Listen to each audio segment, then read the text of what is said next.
오늘 하나님께서 우리에게 주시는 말씀은 사도행전 6장 1절부터 7절까지의 말씀입니다. 신약성경 195쪽입니다.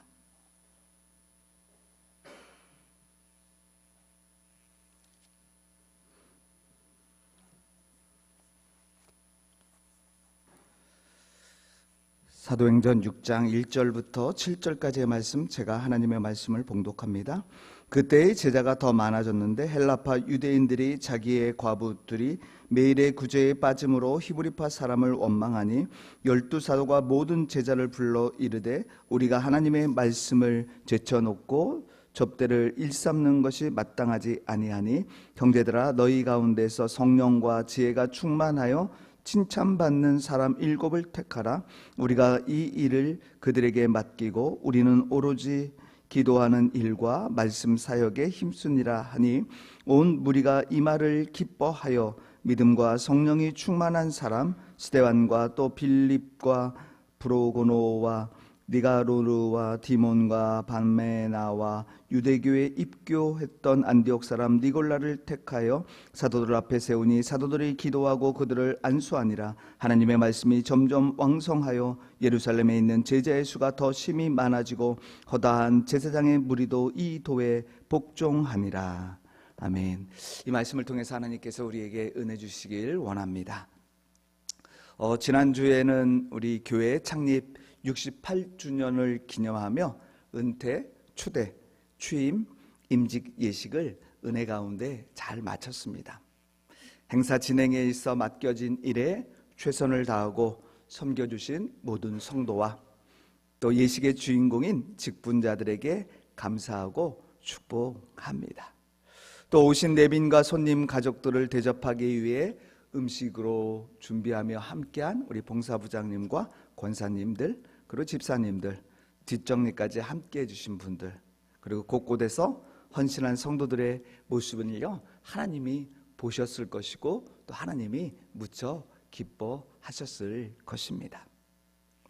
여러분, 그런데 우리 교회가 속한 서울로의 소속인 세문안교회는요 최초의 장로교회이면서 조직교회로서 깊은 역사를 가지고 있습니다.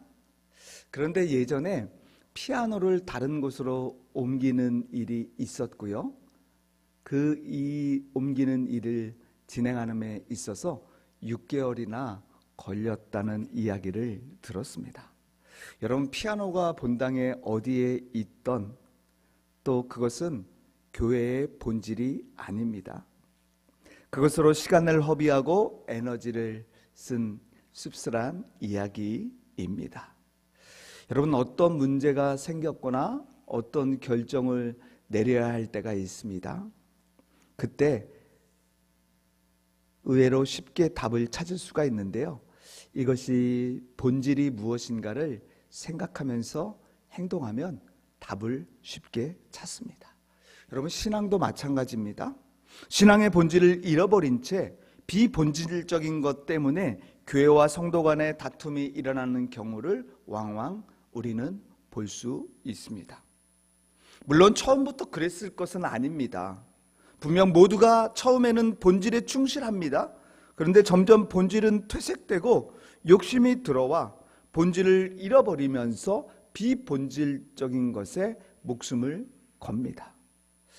근데 안타깝게도요, 이런 모습이, 이런 일이 초대교회에도 일어났다는 것입니다. 초대교회는 오순절 마가의 다락방에서 성령 강림 이후에 놀라운 부흥을 이루며 성장합니다. 당시 유대인으로 예수님을 믿는다는 것은요, 여러분, 유대인 동족들에게 왕따를 당하는 것입니다. 그리고 심지어 호적에서도 제외될 정도요 죽음을 각오하면서 예수를 믿은 것입니다. 그럼에도 성도의 수가 폭발적으로 늘어나고 교회가 성장합니다. 이렇게만 되면 좋으련만 안타깝게도 초대교회에 큰 문제가 발생합니다. 어려운 문제가 일어납니다. 사도행전 5장에서 아나니아와 삽비라 부부가 성령을 속여 그 자리에서 즉사한 헌금 사건은 교회에 큰 파장과 어려움을 가져다 주었습니다.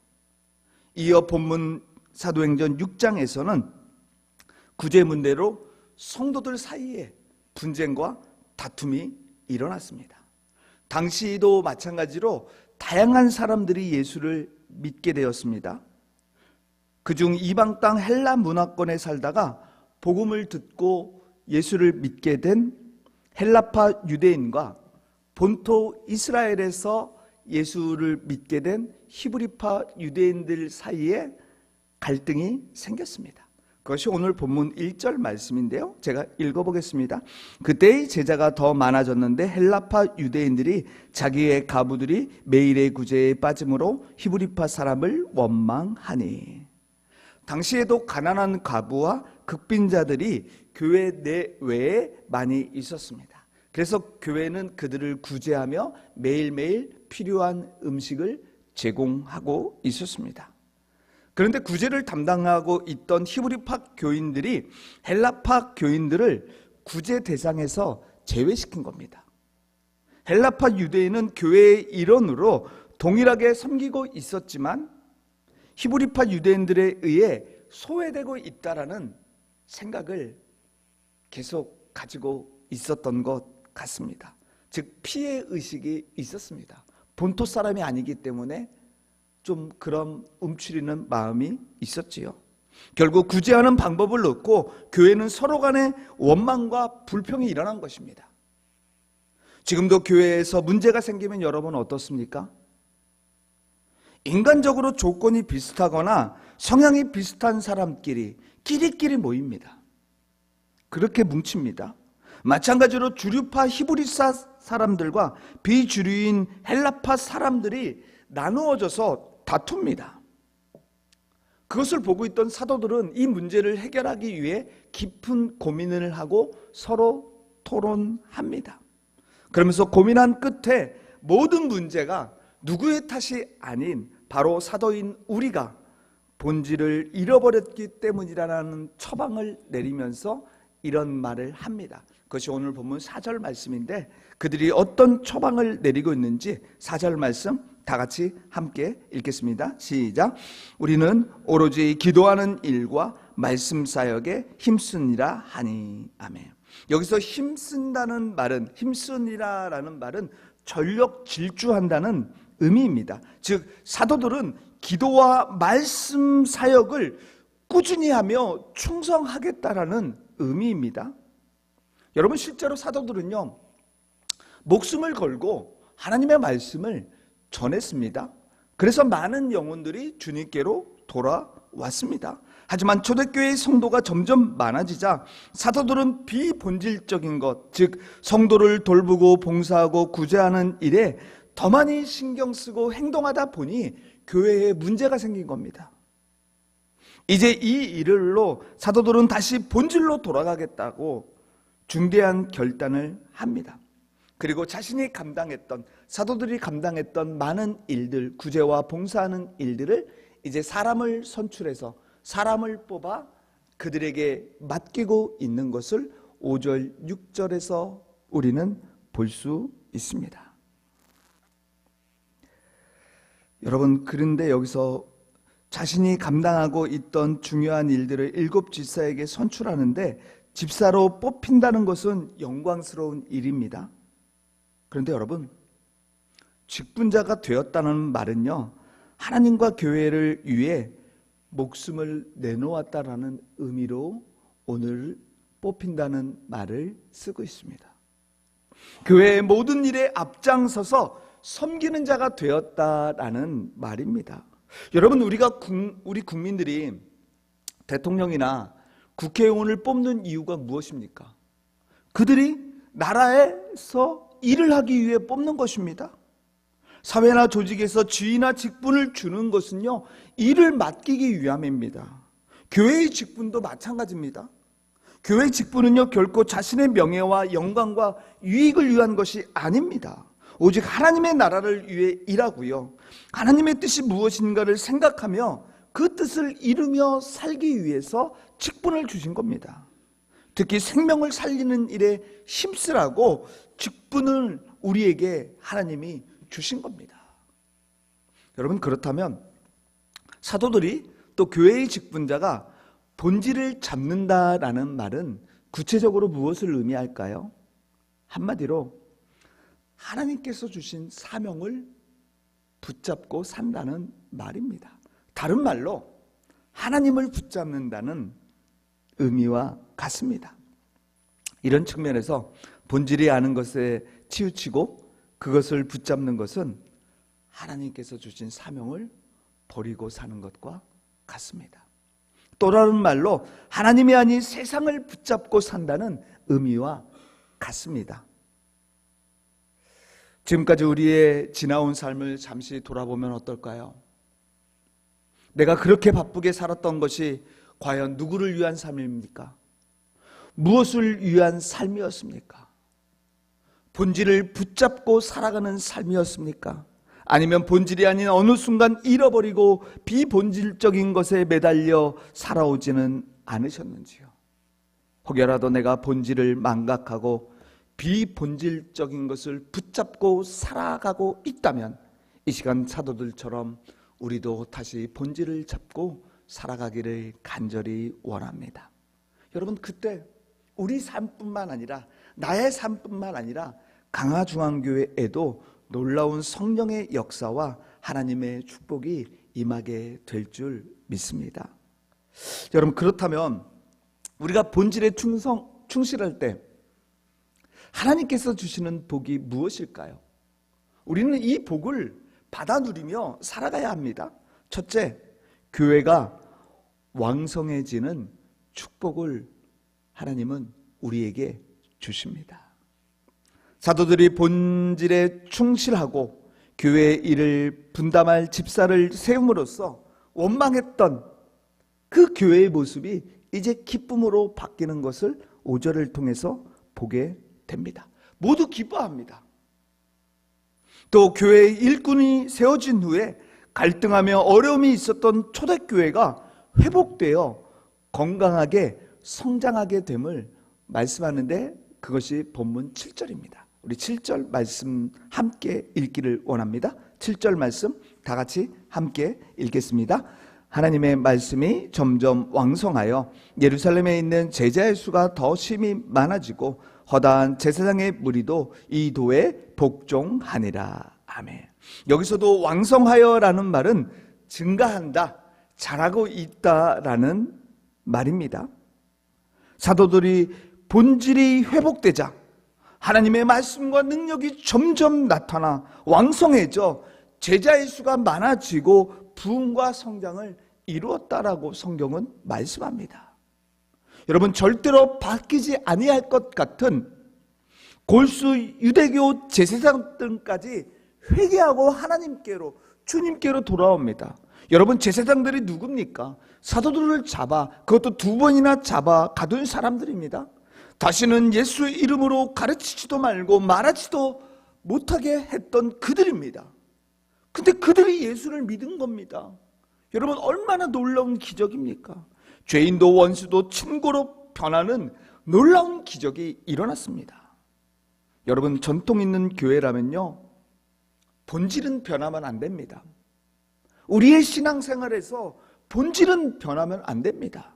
여러분, 교회가요, 구제도 중요하고요, 교육도 잘해야 됩니다. 열심히 선교해야 됩니다. 이것을 하지 말자는 말이 아닙니다. 하지만 더 중요한 것은 목회자가 말씀과 기도에 전념하여 양들에게 기름진 꼴을 먹이지 않는다면요, 여러분, 교회는 어려움을 당할 수밖에 없습니다. 그래서 저는 오늘날 한국교회에 어려움에 처한 이유 중에 가장 큰 이것 하나는 본질을 잃어버렸기 때문이라고 생각합니다. 교회는 본질이 아닌 비본질적인 것들로 너무나 많은 시간과 에너지를 쓰고 있습니다. 하나님의 종들이 오직 기도하고 말씀을 전하는 일에 전무해야 하는데 다른 일로 바쁩니다. 다른 것에 치중했기 때문이라고 생각합니다. 그러기에 목회자는 말씀을 전하는 일과 기도하는 일에 최선을 다해야 됩니다. 또한 성도들은 목회자가 말씀 전하는 것과 기도하는 것에 전념할 수 있도록 주신 직분을 잘 감당하며 협력해야 합니다. 여러분, 이 땅 가운데 많은 교회 중에 하나님께서 저와 여러분을 왜 강화중앙교회에서 믿음 생활하게 하셨습니까? 목사는 목사로서 본질을 감당해야 합니다. 정말 목사인 제가 해야 할 일에만 전념하도록 여러분 도와주시길 간절히 바랍니다.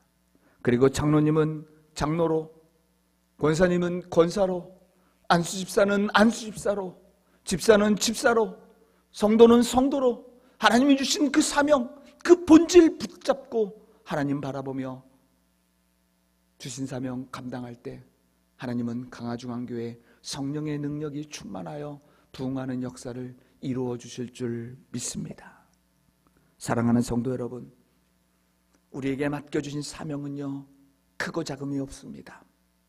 높고 낮음도 없습니다. 하나님 앞에서 다 여러분 귀한 분들입니다. 그러기에 이제는 먼저 서로의 자리를 인정해 주십시오. 그리고 주께서 우리 각자에게 주신 직분과 은사 속에서 더 본질에 충실하여 하나님께 인정받고 쓰임받는 저와 여러분의 삶이 되길 주님의 이름으로 축복합니다. 둘째, 우리가 본질에 충실할 때 하나님께서는요, 우리를 천사의 얼굴을 갖고 천사의 얼굴처럼 그 모습으로 살아가게 해주십니다. 미국의 16대 대통령 링컨은요, 40살이 넘으면 자신의 얼굴에 대해 책임을 져야 한다라고 이야기합니다. 40살이 넘은 뒤에 얼굴은요, 그 사람의 인생을 그대로 비춰주기 때문입니다. 사실 상대의 얼굴을 보면 여러분 어떻습니까? 그분이 어떤 삶을 살았는지, 그리고 그 내면에 무엇으로 차 있는지를 짐작할 수가 있습니다. 왜냐하면 우리의 얼굴이나 몸은요, 거짓말을 하지 않기 때문입니다. 여러분 피곤하면 어떻습니까? 얼굴에 표시가 납니다. 그리고 거짓말을 하게 되면 얼굴색이 변하고 심장이 막 뛰는 것을 우리는 삶에서 가끔 경험합니다. 우리의 몸은 내 속에 있는 것을 그대로 표현해 줍니다. 그런데도 누구는요, 나는 은혜 많이 받았다, 은혜롭다라고 말하지만 얼굴에 근심이 수심이 가득한 자들을 봅니다. 여러분, 그 사람은요, 은혜 받은 게 아닙니다. 근심과 수심 속에서 염려와 걱정이 가득한 모습입니다. 그렇다면 무감동, 무감각, 무표정한 이 시대를 살아가는 성도들은 어떤 얼굴을 가져야 될까요? 생선을 싼 종이에는요, 생선 비린내가 납니다. 향기를 담고 있는 향수를 담은 종이에는 향기로운 냄새가 납니다. 우리에게는 세상의 악취가 아닌 예수의 향기가 나야 합니다. 여러분, 예수의 향기는 우리의 얼굴을 통해서 기쁨과 평안한 모습으로 나타나게 되어 있습니다. 그리고 우리는 하나님을 가리키는 나침판입니다. 세상 사람들은 우리의 표정을 보고요, 예수를 판단하고요, 우리 강화중앙교회를 판단합니다. 때론 우리에게 어려움이 찾아오고 힘들어도 주님 생각하며 기뻐하고 감사하며 희망을 품고 살아갈 때 믿지 않는 사람들은 우리를 보고요, 신앙생활에 대한 물음을 갖게 됩니다. 이제 초대교회는 사도들이 본질에 충실하기 위해 구제하는 일에 맡아 섬길 7 집사를 선축합니다. 우리 3절 말씀도 함께 볼까요? 3절 말씀 다 같이 함께 읽겠습니다. 시작. 형제들아, 너희 가운데서 성령과 지혜가 충만하여 칭찬받는 사람 7을 택하라. 우리가 이 일을 그들에게 맡기고. 아멘. 여러분, 지금 주의 일을 감당하기 위해 기본적으로 중요한 것이 무엇입니까? 지식이나 능력, 지위, 재주, 이것이 자격 요건이 아닙니다. 여러분, 특별히 하나님의 일은요, 본질에 충실할 때 내면에 채워지는 성령과 지혜가 충만한 자가 일꾼이 되어야 됩니다. 이렇게 성령과 지혜가 충만한 집사 중에 우리가 알고 있는 대표적인 주자 한 사람이 바로 스데반 집사입니다. 스데반 집사는요, 집사로 선출되고 나서 사도들과 잘 협력하여 구제하고 봉사하는 일을 감당합니다. 최선을 다했습니다. 그런데 다른 집사보다 은혜와 권능이 더욱 충만하여 큰 기사와 표적을 행합니다. 그리고 종교 지도자들과 논쟁을 해도 능히 이길 수 있는 지혜를 갖고 있었습니다. 그래서 대적자들은 스데반 집사를 시기합니다. 그래서 사람들을 매수합니다. 그리고 그를 공경에 빠뜨립니다. 스데반을 모세와 하나님을 모독했다고 몰아세우면서 결국에는 군중을 움직여서 공회 앞에 스데반을 사도처럼 세웁니다. 그런데 여러분, 이렇게 공회 앞에 서 있는 스데반의 모습이요, 너무나도 당당합니다. 거짓 증인들로 인해서 공회 앞에 섰지만 한 번도 움츠리지 않습니다. 그뿐만이 아닙니다.